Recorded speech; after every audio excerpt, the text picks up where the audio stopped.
So this place has only been vacant for a couple of months now, and they've already had people coming in, stealing stuff and messing with the house. So we got to get it cleaned up. It's a mess.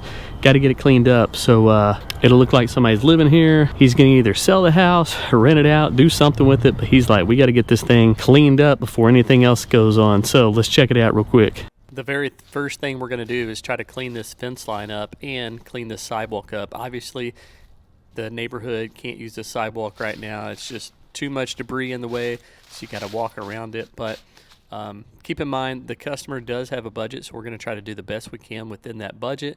The front yard, they've already kind of tackled themselves and got it looking pretty nice. But over here along the fence line and back in here, there's a ditch along this tree line. They don't want all that removed, but they want a lot of this right here removed. There's some limbs that somebody has cut down that we need to clean up. There's a wishing well over here that needs some attention and just generally cleaned up around it. Fence line, you can barely see it right there, and a concrete pad that will need to expose. But there's so much hanging over that we'll try to trim that back as well. Here's the AC unit that someone already took, and they took it without permission because it's been vacant for 2 months and somebody came in here and swipe the AC unit. But this area right here needs a lot of attention. So gonna get the Ventrac and the Tough Cut back here, and we'll clean all of this out the best we can.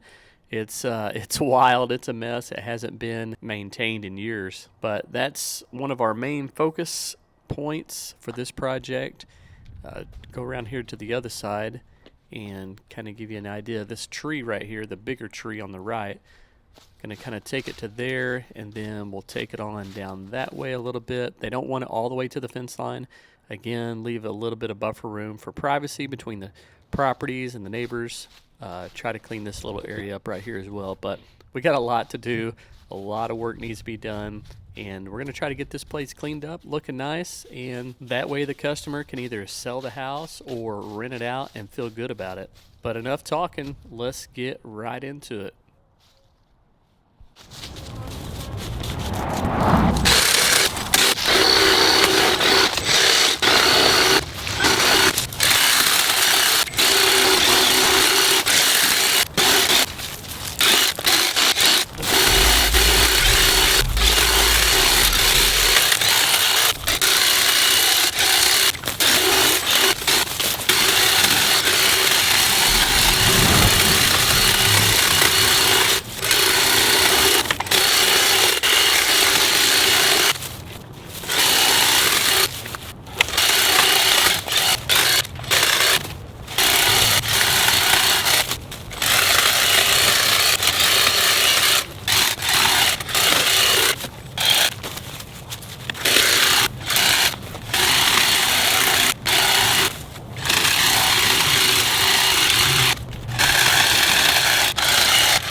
As you can imagine, on a property like this that's been neglected for a while, there was a lot of trash to pick up. So here I'm just trying to find all the trash that I can before I run the mower over it and, you know, shred it into little pieces and make even more trash.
The random things that you find on these jobs, it's crazy. But in this case, over on this concrete pad were some pants, and didn't even want to touch them or move them, but ended up getting them and throwing them over here out of the way, along with the other mess that's left in the woods over here. So yeah.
All right, guys, what do you think? The customer had a budget. We stayed within that budget, and check it out. The sidewalk is nice and clean now. The neighborhood can walk down through here with no problems at all. The fence line's cleaned up. I think it turned out really well. Got the other side of the driveway cleaned up as well. Didn't get that on video, but did get it cleaned up, so I wanted to include that here in the walkthrough at the end. But man, what a difference it makes. It was a hard job. Took a while to get all this cleaned up and looking good, but I think the customer will be able to get in here and either rent this house out now, and hopefully the new tenants will be able to keep up with the lawn and keep it looking nice, or if he plans to sell it, then at least the new owner has something to work with. You know, doesn't have to come in here and clean up the mess like we had to do. But either way, I think it turned out great. We got a lot of this area opened up here. You can see the wishing well now. A lot of that's cleaned up. Had some debris left over here, which we didn't haul off just because of the cost and everything like that. Got the concrete pad cleaned up. Again, the AC unit gone, so he'll have to get in here. He told me that he turned the power off to the place, and I'm hoping that he can get in here and clean this up and get it to where it needs to be. So the backyard looks good now. It was a mess underneath all of that brush and those saplings and trees and everything that I cut down and ran over with the Ventrac. There was so much debris in there, and you can't see it on camera, but so much trash, bricks, pieces of metal, just so much. I was honestly afraid to walk in there too much because there was just so much in there, and I didn't know what I was going to step on. Old bathtub over here. The customer said he has no clue where that came from because the bathtub in the house is the same one that's always been in there. So who knows where the people that were living here came up with this bathtub, and now it just sits at the back of the property here waiting for the owner to haul it off or clean it up or whatever he's going to do with it. But opened up this backyard a little bit. Man, that was a fun job with the Ventrac. It was pretty easy. This didn't take long at all. All the other stuff is kind of what was so time consuming. Again, cleaned up this area right here. You can barely squeeze through here with the Ventrac. This is the only access to the backyard with the Ventrac, because on the other side there's a gate. So that is the main reason I took off the duals on the Ventrac. I know the Ventrac looks a little different without the duals on there, but took the dual wheels off, was able to get to the backyard. But all in all, man, I think it went really well. I enjoyed cleaning this one up, making it look nicer for the neighborhood. But I appreciate you guys watching. Thanks for tuning in. Comment below. Let me know what you think of this transformation. But I'm out of here. Have a good day. And as always, hey, God provides.